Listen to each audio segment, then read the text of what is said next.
今天 Ari 的好朋友来我们家做客 ，so today is Ari's best friend Laura come to our house, so I'm going to serve the tea for them. Can you move a little? Hey Laura, do you remember how to say 我叫 Laura? Yes. 我叫 Laura. Yeah, that's right. Okay. 我平时比较喜欢喝茶，然后Ari 也喜欢茶 ，so 我家里有很多茶，像这个白茶，这个普洱、红茶，还有这个绿茶、西湖龙井，我都有。我也比较喜欢准备这样的茶具，这些都是我自己弄的。This is kind of like thanks. Yeah. So when the people serve you tea, then you thanks. Oh, cool. So we have 普洱 tea. So 普洱 tea. 普洱. 我喜欢普洱 That's right. I like 普洱. Cool. Is that what I had last night? Yes. Yes. Yeah. It tastes like a fireplace. That's right. She thinks it tastes like tobacco. Oh really? Yeah. Okay. In Chinese we call 红茶, but actually in English we call black tea. That's different. A lot of people think this is red tea because 红 is red in Chinese, but actually it calls black tea. And this is 黑茶. In English we call dark tea. 黑茶。黑茶。黑这个是绿茶。绿茶。绿茶 is green tea. And the last one is white tea. 白茶。白茶。Yeah, 白茶。 I like white. So we have 6 kinds of tea. 绿茶、白茶、白人。白人 That's right. You're smart. 然后红茶、黑茶、普洱，但是还有一个是黄茶，那个茶我家里没有。我就希望他们可以了解一点点咱们中国的这个传统的文化，还有我们茶的这个文化。Okay, so how do you think this tea? It's so good. 好香。好香 yeah. Tastes like peach. Tastes like peach. Wow. Laura and Ari, they both grew up in homeschool actually when they were young. All of our followers ask us about American homeschool. So I want to ask their opinion, their experience about homeschool.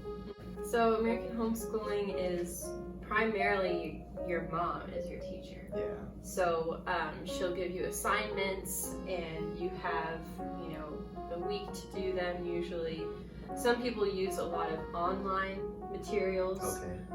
But I grew up using books, almost only books. And and it really teaches you critical thinking, thinking independently. And it's just a nice way that you can spend more time with your family. That's right. And learn from your family more.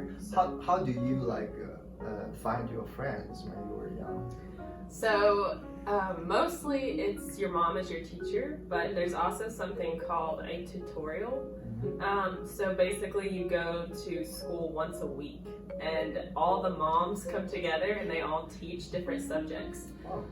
So, someone might have a science degree, so they're teaching biology. Or someone have a math degree, they're teaching math. So, and it's also community for the moms too. So we'll go once a week and you pay for it, it costs money. And then you take classes that whole day and then you go and you have a week's worth of homework. Okay, so do you have another activities that you can join? So I did dance and theater. I did Irish step dance actually. And there's also homeschool sports teams that you can join. So there's tons of different things. So you mean you have a community and the people work together, help each other. Oh, that's very nice. Yeah. So how do you take a test? So with the tutorial she was talking about that I also went to, the moms, the teachers will make tests for you throughout that. But then at the end, we have what's called the ACT. And everyone, public schooled or homeschooled, has to take that one test. Oh, so you mean in a senior year, and you have to take that test for college. Right. So How many interesting. times did you take that test? I mean, you can take it more than once depending on how you do. I took it like 3 or 4 times. Really? something. Yeah. Yeah. That's so different. I only Yeah. took it one time. And I was like, I gotta get my score better. Wow. I was like, good enough. And another question is, when other parents teach you, how do you to keep the the pace, the study pace or the schedule? Do they make the schedule for the whole year, or do they make the schedule for like just one subject? So I don't understand this. Yeah, so each class has its own syllabus. So whoever's teaching the class will create a syllabus for the whole year. Okay. So a schedule for the whole year. And so you already have that at the beginning of the year, so you know when assignments are due. It has the date by it.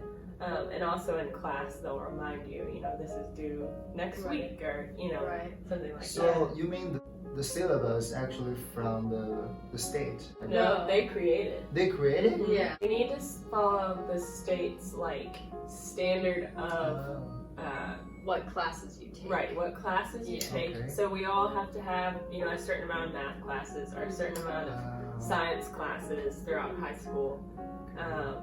But yeah. But the time you finish them, I mean, if you're homeschooled, I've actually known some people to graduate at 16 years old or even 15. Right. Because as long as you finish those, it doesn't matter what time you take them. When you were homeschooled, do you remember how many subjects do you have? It would kind of change, I think, each year. Yeah, I think I would have 4 or 5 a year. 4 and 5 a year. Yeah. Wow. In China, it's like 9 subjects. Oh, really? really? Goodness Oh, wow. gracious. Yeah, that's a lot. What 4 subjects do you have? Yeah, well, usually there'd be a math, Math, science, science, history, English, and then some type of elective, we call it, so more maybe creative. How do you Art. art? How do you study foreign language? Well, there's a lot of different ways. So I actually had a teacher from Mexico, so she was my Spanish teacher. And for a time, I would just go to another friend's house and we would do Spanish together and we would try speaking it to each other. And then you had a different language experience. Yeah, I took French. So usually you take 2 or 3 French courses or 2 or 3 Spanish. And I took French, which is funny because I ended up speaking more Spanish later on in my life. But usually it was Spanish, French. I think that's it, really. Spanish and The main French are ones. the main ones. Yeah. So Chinese actually not very popular. Not too. It's becoming more popular. Yeah, right now it's becoming more Yeah. popular. Yeah, but the difference is, I know Chinese people study English from a very young age. That's right. In America, we don't start usually until high school. Yeah. So your brain actually isn't as able to learn languages as quickly at that age. That's right. So it's kind of a... That's something I don't really like about American schooling is that they don't, push languages very much. How's the parents communicate with each other? So when we went to the tutorial, our moms would get together and have kind of their own study that they would do together. Oh, really? Yes. So cool. Yeah, and they would really care about each other's lives and, ask them how their kids are doing. And so they had, when we were in classes, they had their own community that one day. If you have any questions, then you can make a comment. Then I can ask Ari or her friends. I think in China, especially in the big city, they are starting to have a homeschool, but it's still very hard. 在中国，这个很多情况是不一样的，因为这个国情啊，包括这个历史文化呀，包括这个政策的原因。我只是希望可以让大家更多的了解这个美国的这个家庭教育。好，今天呢我们就到这里。如果你喜欢我们的视频，给我们点赞，点赞 means like 啊，点赞，点赞，然后帮我们转发。好，我们就到这里，再见，再见，谢谢，拜。